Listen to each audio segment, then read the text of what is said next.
नमस्कार साथियों। हरियाणा सीईटी मुख्य परीक्षा के लिए डिटेल नोटिस जारी किए गए हैं अलग अलग, जो काफ़ी कंफ्यूजिंग है, समझने में आपको परेशानी हो सकती है। तो इन नोटिस के जो मुख्य मुख्य पॉइंट्स हैं वही हम इस वीडियो में डिस्कस करेंगे।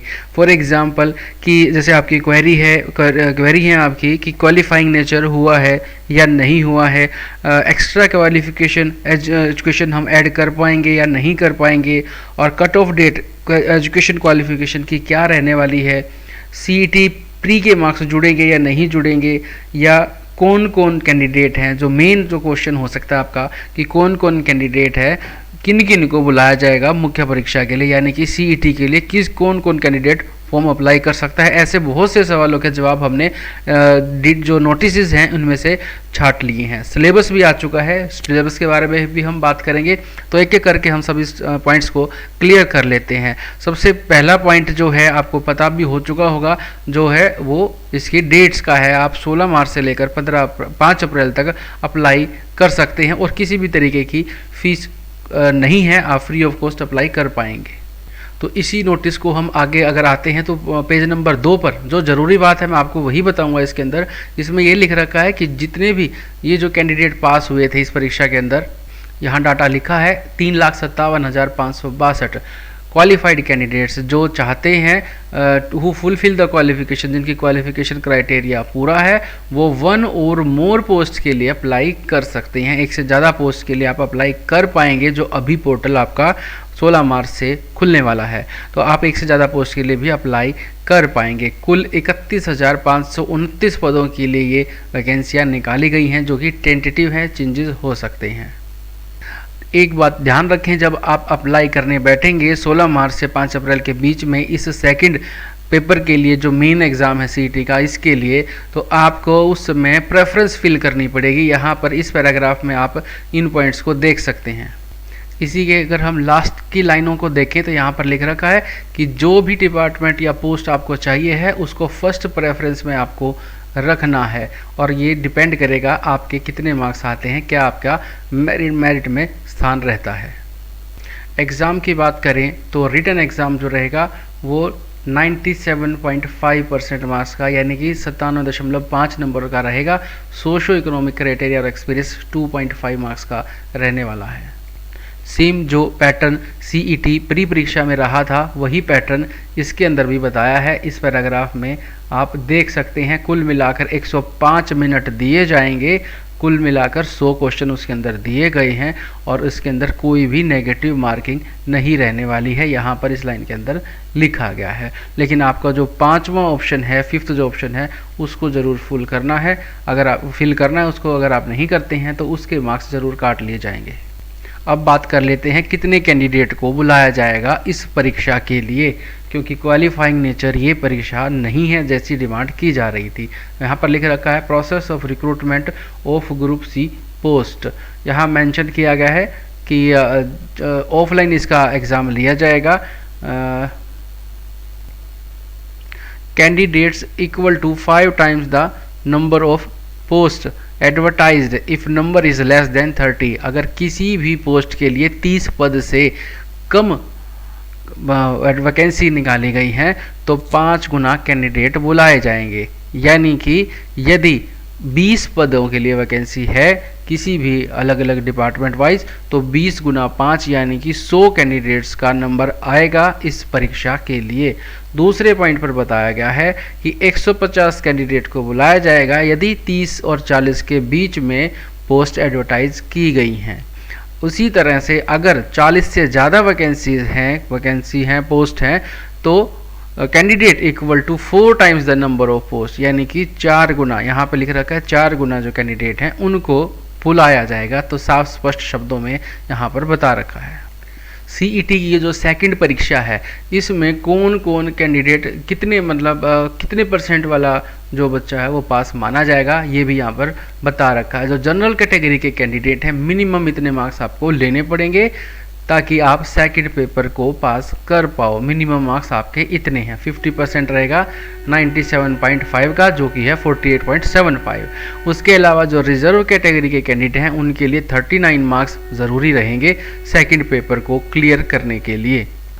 अदर स्टेट के जो कैंडिडेट हैं यहाँ पर उनके लिए मेंशन कर रखा है कि उनको जनरल कैटेगरी में ही कंसिडर किया जाएगा।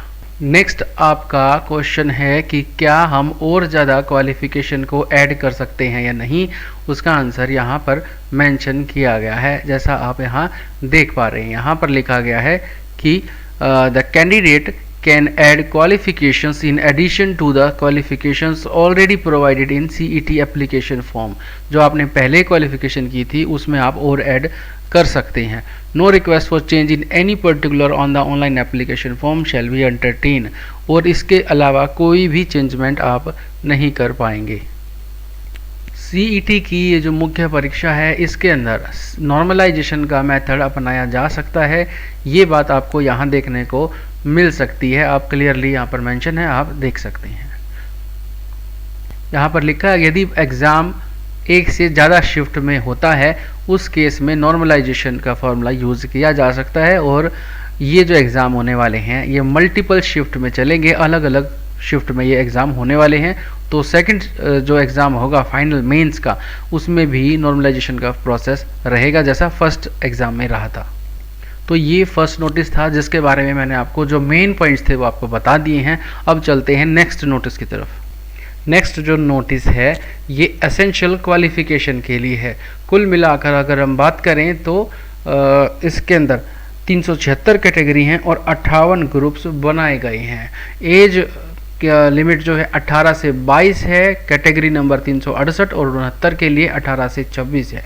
उसके अलावा जो बाकी सारी भी कैटेगरीज हैं जितनी भी हैं उनके लिए 18 से 42 साल की उम्र रहेगी और जो रिलैक्सेशन है वो अलग है। तो यहाँ हमने क्वालिफिकेशन को कैसे देखना है वो जान लीजिए। तो यहाँ अगर आप देखेंगे नेम ऑफ डिपार्टमेंट लिखा है एग्रीकल्चर, नेम ऑफ पोस्ट यहाँ पर मेंशन है और कैटेगरी नंबर 1 यहाँ पर मेंशन है और इसका पे स्केल भी यहाँ पर मेंशन है। जनरल की 4 पोस्ट यहाँ मेंशन है। इस तरीके से यहाँ डिटेल में सारी जानकारी यहाँ पर मेंशन है। अब इसकी क्वालिफिकेशन अगर हम देखना चाहें तो इसके नीचे अगर हम आते हैं तो बिल्कुल इससे अगला ही जो पेज है कैटेगरी नंबर 1 की क्वालिफिकेशन यहाँ पर मेंशन की गई है। तो ये जो 1 से लेकर 20 तक फर्स्ट पेज के ऊपर 1 से लेकर 20 तक जो कैटेगरी हैं इन सब की क्वालिफिकेशन उनसे बिल्कुल अगले ही पेज पर उनकी क्वालिफिकेशन भी मेंशन की गई है। नेक्स्ट अगर हम बात करें अगले 389 पोस्ट हैं वेरियस डिपार्टमेंट्स बोर्ड कॉर्पोरेशन इन ग्रुप 2। ये ग्रुप 2 के हैं ये सारी वैकेंसीज और ये जो फर्स्ट पेज पे जो मैंने आपको बताई थी ये ग्रुप 1 की वैकेंसीज थी। ऐसे ही यहाँ पर चीफ इलेक्ट्रिकल इंस्पेक्टर है, डिपार्टमेंट का नाम है और यहाँ नेम ऑफ पोस्ट मेंशन किया गया है। इसकी अगर हम क्वालिफिकेशन देखना चाहें तो यहाँ पर मेंशन की गई है। ऐसे करके अगर आप इसको स्क्रॉल डाउन करते हैं तो कुल मिलाकर 376 कैटेगरी और 58 ग्रुप्स हैं। सभी की आप जो है नंबर ऑफ पोस्ट देख सकते हैं और क्वालिफिकेशन भी देख सकते हैं। अब बढ़ते हैं हम नेक्स्ट हमारे PDF की तरफ। नेक्स्ट PDF जो है वो एग्ज़ाम कैलेंडर है HSSC का, उसके बारे में बताया गया है। 13 मई से लेकर 15 जुलाई तक ये एग्ज़ाम चलेंगे। यहाँ पर बता रखा है फर्स्ट वीकेंड जो रहेगा 13 मई को मॉर्निंग शिफ्ट में सिविल इंजीनियरिंग की पोस्ट हैं। ग्रुप 1 में ये आता है और नंबर ऑफ कैटेगरी 20 है। इतनी 880 इसकी वैकेंसी है। इस तरीके से ग्रुप 2 में इलेक्ट्रिकल इंजीनियरिंग की पोस्ट रहेंगी 13 तारीख को ही इवनिंग शिफ्ट में। ग्रुप 10 की जो पोस्ट है स्टैटिस्टिक्स एंड इकोनॉमिक्स पोस्ट हैं, नंबर ऑफ कैटेगरी 18 और टोटल वैकेंसी 169। इस तरीके से पूरा जो है ब्यौरा HSSC ने यहाँ पर दे दिया है और लास्ट में लिख रखा है कि जो एग्ज़ाम की डेट है ये टेंटेटिव है और इसमें चेंजेस हो सकते हैं और होंगे ही होंगे, क्योंकि ऐसा हो नहीं सकता कि ये जो डेट है पूरी की पूरी फॉलो की जाए HSSC के द्वारा। तो ये एक और जो नोटिस था ये मैंने आपको बताया है। अब बढ़ते हैं नेक्स्ट नोटिस की तरफ। नेक्स्ट जो नोटिस है वो एग्ज़ाम सिलेबस के बारे में है। ग्रुप नंबर 57 का हमने ये सिलेबस ओपन कर रखा है और ऐसे ही ग्रुप नंबर 56 का जो एग्ज़ाम सिलेबस है वो भी हमने ओपन कर रखा है। इसके अलावा बाकी जो भी पोस्ट हैं उनका सिलेबस ये रहा आपके सामने। CET Haryana group C syllabus PDF। तो यहाँ पर अगर आप ग्रुप 1, ग्रुप 2, ग्रुप 3, ग्रुप 4 सभी के लिंक यहाँ पर मेंशन किए गए हैं। तो कुल मिलाकर जो हमारे पास टोटल ग्रुप्स हैं 58 सभी का आप सिलेबस यहाँ से देख सकते हैं। ग्रुप नंबर 56 में कॉमन ग्रेजुएट लेवल यानी कि CGL लेवल का ये परीक्षा शुरू की है।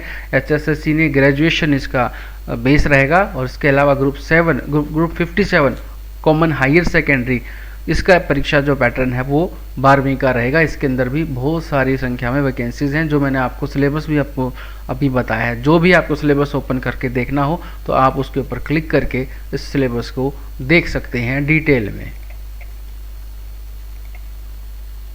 तो जो मेन पॉइंट्स हैं मैं आपको दोबारा से रिकंसिडर कर देता हूं, आप यहां से देख सकते हैं। सबसे पहले अगर हम बात करें कौन कौन अप्लाई कर सकता है, तो जिनका CET प्री एग्ज़ाम का स्कोर ये रहा है, पहला जो एग्ज़ाम हुआ था CET का, जनरल कैटेगरी 47.50 से ज़्यादा वाले और रिजर्व कैटेगरी के 38 से ज़्यादा के जो भी कैंडिडेट थे वो अपने आप को कंसिडर कर सकते हैं, बशर्ते कि यहाँ पर आप देख सकते हैं कितने कैंडिडेट को मिलेगा मौका सेकंड पेपर के लिए। उसकी कंडीशन क्या है, candidates equal to 5 times the number of post advertise the number is less than 30। 30 से अगर कम है तो 5 गुना बुलाया जाएगा, 30 से 40 के बीच में है तो 150 कैंडिडेट बुलाए जाएंगे और 4 गुना बुलाए जाएंगे अगर 40 से ज़्यादा वैकेंसीज निकाली गई हैं। नोटिस देखना चाहें आप तो read page number 6 point number 7 of notice, तो पूरी जानकारी यहाँ पर आपको मिल जाएगी। अगला जो प्रश्न है आपका वो आप देख सकते हैं, क्वालिफिकेशन की कट ऑफ क्या रहेगी। Last date of online application यानी कि 5 अप्रैल 2023 रहने वाली है। ये भी नोटिस के अंदर मेंशन है, डेट मेंशन नहीं है लेकिन ये मेंशन है कि जो लास्ट डेट है ऑनलाइन अप्लाई की वो इसकी कट ऑफ डेट रहेगी, तो ये आप ये मान के चले। और इसके साथ ही CET Haryana group C main exam qualify के लिए कितने मार्क्स आपको लेने ज़रूरी हैं, तो CET में रिटन एग्ज़ाम के लिए इतने मार्क्स जनरल कैटेगरी के लिए और 39 मार्क्स रिजर्व कैटेगरी के कैंडिडेट को लेने ज़रूरी हैं। अगर आप नोटिस में देखना चाहें तो पेज नंबर 6 नोटिस का फर्स्ट पैराग्राफ यहाँ पर क्लिक करके आप देख सकते हैं। टीचिंग की वैकेंसी इसमें नहीं निकाली गई है, टीचिंग की वैकेंसी पहले निकाली जा चुकी है, आपको पता ही है। अभी भी TGT और PGT की वैकेंसी निकाली गई थी, अब TGT के लिए अभी भी प्रोसेस चल रही है। CET हरियाणा हेल्पलाइन अगर इंक्वायरी नंबर आपको चाहिए हो तो ये भी यहाँ पर मेंशन है। ऑल वर्किंग डे में आप 9 से 5 अप्लाई कर सकते हैं। क्वालिफिकेशन ऐड होंगी या नहीं, हो जाएंगी क्वालिफिकेशन ऐड, पेज नंबर 14 है, क्लोज 19.1 ऑफ नोटिस। नॉर्मलाइजेशन वाला फार्मूला लगेगा, यस लगेगा, इसके लिए भी जानकारी आपको यहाँ पर मिल जाएगी। इन सारी जानकारी के अलावा भी अगर आपके मन में कोई डाउट है तो आप कमेंट सेक्शन में लिख दें, पॉसिबल होगा तो ज़रूर दूसरी वीडियो बनाकर आपको इनके जवाब दिए जाएंगे। साथ ही ये जानकारी हासिल आप करना चाहते हैं, खुद से पढ़ना चाहते हैं तो इसका लिंक आपको डिस्क्रिप्शन में मिल जाएगा। हमारे टेलीग्राम ग्रुप को भी ज्वाइन कर सकते हैं, उसका लिंक भी डिस्क्रिप्शन में है। और यहाँ पर आप अगर नीचे जाते हैं तो यहाँ पर आपको पूरी डिटेल इस आर्टिकल के अंदर मिल जाएगी। जैसे नंबर ऑफ पोस्ट यहाँ पर मेंशन है और क्वालिफिकेशन मेंशन है, सिलेबस भी यहाँ पर मेंशन है। इसके अलावा अगर आप ये जो नोटिस हैं ये अगर आप रीड करना चाहें तो यहाँ से आपको ये सारे के सारे नोटिस देखने को मिल जाएंगे। तो पूरी जानकारी आपको मिल जाएगी एक ही जगह पर। और हमारे टेलीग्राम ग्रुप को ज़रूर से ज़रूर ज्वाइन करें। इस वीडियो को लाइक करें, बहुत एफर्ट किया है आपके लिए, चुन के जो मेन पॉइंट्स हैं वो आपके लिए लेके आए हैं। चैनल को सब्सक्राइब करना ना भूलें। धन्यवाद।